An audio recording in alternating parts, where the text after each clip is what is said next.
Alright guys and girls, today we're talking about the PlayStation 5 Pro. Today, is it going to be coming out soon? Well, that is something that we'd all like to know, because if you don't currently have a PlayStation 5, which is still a lot of people, right? Because of the shortage, well then maybe you'd want to wait off for the Pro that's going to come out maybe soon. 8K graphics. These specs that we're going to be showing you guys in a second, right? These are the specs that, well, we speculate. The professionals, the people in the know, seem to think that this is a possibility of what might come, right? It's not a probability, no. But let's talk about it nonetheless, right? But before we do, I quickly wanted to show you guys this. I actually ended up doing a PlayStation 5 unbox review versus the 1, 2, and the 3, and the 4. This is my channel 2, the one that you're watching this video on right now, but of course we also are on channel 1. But yeah, go check out that video if you want. Currently we're only on 31 views. Whoopty fucking everybody. We're basically living at large on my YouTube AdSense at this point.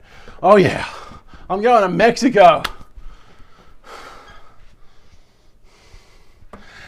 Anyway, this is the PlayStation 4 Pro versus the PlayStation 4. So we're going to go down in time. Back to the one. Let's go back to the beginning. Oh yeah. Hilary Duff, oh yeah. Back in time, this is what the Pro versus the original PlayStation 4 looked like. Going to the 3, which is, I've had every single PlayStation that's come out, right?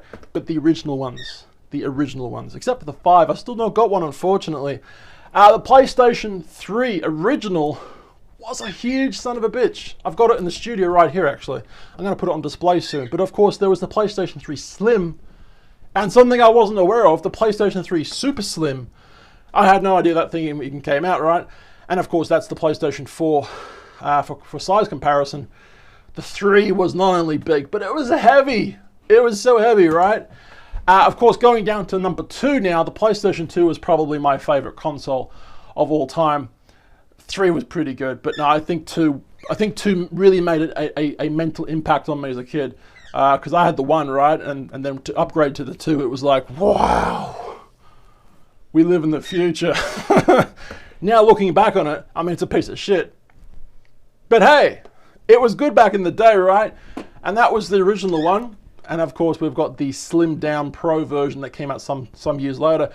And going to number 1, this is what the PlayStation 1 looked like. And I've actually got it in the back of the studio. It's right there. You guys see it? I actually had both of these. My mum was really cool. She ended up buying both of these for me because the original PlayStation 1, the disc motor stopped working in it at one point. So yeah, to have the slimmed down PlayStation 1, that was a huge freaking upgrade. Was it? I think the specs were somewhat similar. Like, there wasn't really any graphical improvement. I don't remember, at least, but I remember the size being a huge fucking difference. It was, you know, a lot smaller, as you guys can see. But talking from this webpage today, Games Radar Plus PlayStation 5 Pro Guide, right? What to expect from the next generation of PlayStation 5 hardware. We're going to be reading bits and pieces of this thing, right? So with rumors of a PlayStation 5 Pro set to launch maybe 23, maybe 2024. Hopefully it's the 23, right? We look at the possibilities of a hardware refresh. Reading just this little bit and then we're going to read on down, right? But Sony is currently shipping PlayStation 5 consoles around the world as quickly as it can to build them. It's not fucking fast enough. I'm just saying, on behalf of everyone, it's not fast enough, right? But that isn't to say that the PlayStation 5 Pro won't arrive sooner or later. When unsubstantiated rumors of an upgraded PlayStation 5 surfaced last year, it seemed a little too ambitious, particularly in the middle of a global, pandemic, obviously, which is, generating a no end of stock shortages. No one can buy shit at the moment, especially if it has a microchip in it. I tried to get my cat microchipped the other day. They just told me to go away. They didn't, but anyway. Moving down past this probably irrelevant information, the PlayStation 5 Pro design? Say what you will about the PlayStation or about the design of the PlayStation 5, but it's a hefty bit of kit, all right? It's a miracle that the PlayStation 5 runs as quietly and as coolly as it does, but that's likely the reason we're dealing with a home console that absolutely dominates living room spaces, right? Now, while there are already calls out there for Sony to release the PlayStation 5 Slim to reduce the PlayStation real estate beneath, everyone's television sets, there's no telling what a PlayStation 5 Pro could look like. So if you remember back in 2016, the PlayStation 4 Pro was remarkably larger than the base PlayStation 4. I wasn't aware of that. I only got the PlayStation 4, the normal one, right? The first one that came out. It looked like a 3-tier layer cake made up of PlayStation 4 Slims, apparently. Once again, I didn't get the other one, right? So if PlayStation is intent on pushing for 8K fidelity and other upgrades, right, that could come at the cost of size. Unfortunately, if you're one of them people that's like, size does matter when it comes to my PlayStation because I want it smaller, because once you ride small, it's just as good, I don't know where I'm going with the conversation, but all right. So if you aren't a fan of the whole design of the PlayStation 5 and are hoping that a PlayStation 5 Pro would change up the color configuration, well, don't forget that Sony has actually kind of got you covered, right? Because they've actually released PlayStation 5 faceplates in 5 color ways, as well as DualSense controllers in different colors to match. So if you've got OCD, well, calm your mental illness down because you're fine, all right? Whew, I can have the color I want within reason. So while uncorroborated rumors surfaced last year suggesting that a PlayStation 5 Pro console could be on the way as early as 2023 or 24, right? That seems unlikely apparently given the stock shortages impacting the base PlayStation 5 console right now, pretty much, right? So as we all know, there are chip shortages throttling production. All right, because of the pandemic, obviously, and while a change in the internal chipset on a refreshed PlayStation 5 Pro could help ease the strain on supply, we're in uncharted waters right now. Have you guys seen that new movie, Uncharted, with Spider-Man and the guy who was in Ted and many other movies? He's basically always playing a Boston police officer. Sully? Wasn't that his name? Wasn't that his name in the movie, in the game? I've played all those games, Uncharted games. But anyway, moving on. Ultimately, the PlayStation 4 Pro launched 3 years after the PlayStation 4 made its debut, right? It was an answer to advancements in technology far outstripping what the home consoles could reasonably handle. And it made sense to push for advancements in fidelity and performance to avoid players getting left behind when compared to PC games. There's always been this argument, what's the better console? Is it PlayStation? Is it Xbox? Is it computer? Well, it's definitely computer. If you want the latest and greatest, well, it's every year they're always bringing out something newer and faster and better this, better that, better nanometer size. You get what I'm trying to say, right? I am more of a PlayStation and Xbox person myself, only because it costs a lot of money to continue upgrading a PC, but that's just my situation, right? So basically, it's unclear whether a PlayStation 5 Pro will be necessary in 2023, although improvements and price reductions to 8K TVs and a shift in stock, price, and quality of desktop, I can't speak, graphic cards could change all that, right? Speaking of price, the PlayStation 5 is yet to see a price reduction, unfortunately. Obviously, because the demand is there, right? Why would they?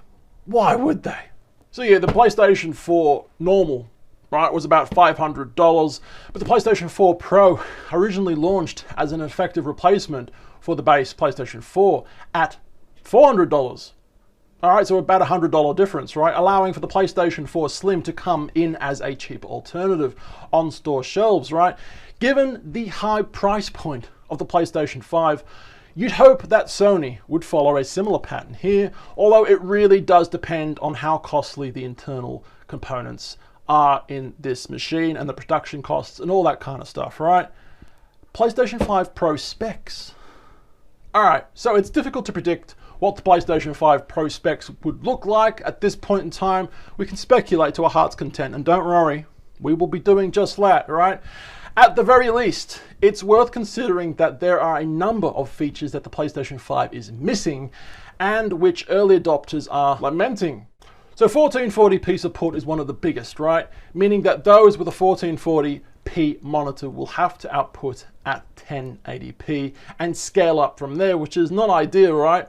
Then there's the VR support, right? Variable refresh rate is a strange omission from the base PlayStation 5, particularly as the Xbox Series X comes equipped with it to allow for even smoother performance on HDMI 2.1, right? You've got to have the specs for that, right? If you haven't got a TV for that, well then...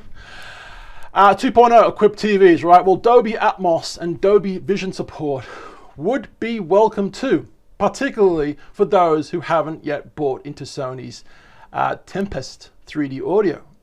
I actually recently bought myself a soundbar that has Dolby Atmos support, and I have a TV that has ARC on it, but ARC 2.0, what's ARC 2.0 called? I can't quite remember now, but a lot of TVs are going towards ARC 2.0. That could be what it's actually called, but I can't remember. And ARC 2.0 really does have the support for Dolby Atmos. And if you do have an external speaker, right, attached to your TV, you may have noticed in the past that when you see the lips moving, the words don't quite come out at the same time, and it's really fucking terrible to look at. Well, apparently ARC 2.0 TVs no longer have that problem with external sound systems. A random off-drift conversation, I know, but I just wanted to quickly say that, right? So whether these additions would necessitate, big word that one, a fully fledged PlayStation 5 Pro remains to be seen, but they are still high on the PlayStation 5 wish list for features, right? Now, of course, the PlayStation 5 is a bit of a beast as it is, able to output capability of 4K and 60 frames per second, which is nothing to be upset about. That's pretty good, right? So along with the 4K resolution and the 60 frames per second, we've got ray tracing, right? And that continues to impress as it is, because it is very impressive. The lighting and the shadows and all that kind of stuff, right? So moving down the page a little to read this little bit now. And if the tech giants are able to be believed, we are only a few years away from 8K TVs and monitors being more commonplace in the home than they currently are, right? Your Nana probably still got one of the old box ones that flickers reception every now and then, you know. If you've got the money, shatter a freaking 4K, all right? Come on. Nan deserves it, all right? So it seems more likely that any improvements to hardware will be focused around a renewed interest in virtual reality. I don't know how accurate that is. I'm not really keen on it, and it turns out a lot of people aren't either. But anyway, so while details on the PlayStation 2 VR are just starting to get out, right? If Sony really wants to compete with the best VR headsets, which is currently the Oculus, right, or the Quest 2, Valve's Index, HTC Vive, Vivi Pro 2. Who the fuck names these things? I have no idea. But anyway, so basically if other companies are stepping their game up, Sony will have to then as well, right? Then PlayStation 5 will need to be capable of delivering unwavering performance, high graphical output, and transformative virtual reality experiences in the coming years. Like I said, I'm not really big on VR. Sitting on my lounge, looking at a screen near my face constantly all the time doesn't seem like something I want to do. I do that all the time with my phone. Maybe VR's too much, you know? Anyway, with PlayStation VR 2 and 8K gaming to consider, Sony could look to incorporate forthcoming GPU and CPU architecture. So as we know, every year the chip making companies, AMD, Intel and all them kind of ones right there, they're probably the main two I just mentioned, right? But they're obviously trying to make the internal components smaller and smaller, the capacitors and whatever else, right? You know, the 5 nanometer Zen 4, blah, blah, blah, blah, blah, right? 5 nanometer is fucking amazing. Amazing. It really is amazing, right? It truly makes you wonder, will they be able to make anything smaller than that? Probably yes, but how much smaller a chip manufacturer could go with this technology is beyond my understanding, right? You need lasers, absolute precise lasers to get these microchips out of the factory, right? As small as they are, it's incredible. There's a video on it. If I ever if I ever feel like it, I'll make a video based on that, but it may be a little bit too much over my head. So maybe not though. But anyway, so the age-old question, if you haven't already got a PlayStation, you know, should you wait for a PlayStation 5 Pro? Or just get the PlayStation 5 that's currently out there? It's out there currently, somewhere. Don't know where. Can't buy one, can't find one, but they're out there somewhere, right? While the existence of the PlayStation 5 Pro is purely speculative, we do know that Sony has big ambitions in the 8K space, right? They've got all the TVs. The Sony televisions are one of the best in the world, right? So before the PlayStation 5 launched, Sony was promoting TVs that apparently support 8K resolution and 120 frames per second that are PlayStation 5 ready. So meanwhile, a massive Q&A explained that PlayStation 5 is indeed compatible with 8K displays at launch, and after a future system software update, we'll be able to output resolutions of up to 8K. So that's the key thing, right? Up to 8K. What exactly does that mean? Sony? What does that mean? I know you're tricking. So they reckon after an update, 8K will be available when content is available, with supported software, right? Now, if Sony is serious about 8K VR and 120 frames per second, well then that's where the PlayStation 5 Pro will surely factor in, right? Especially as we're yet to really see any games delivered native 4K at 60 frames per second with ray tracing enabled. Sony, what the fuck, man? Come on. So to basically end this quick conversation, right now there are widespread stock shortages of the PlayStation 5. Duh. It's providing difficult to get hold of a system, especially with the best PlayStation 5 games, right? And a long list of amazing looking upcoming PlayStation 5 games vying for our collective attention.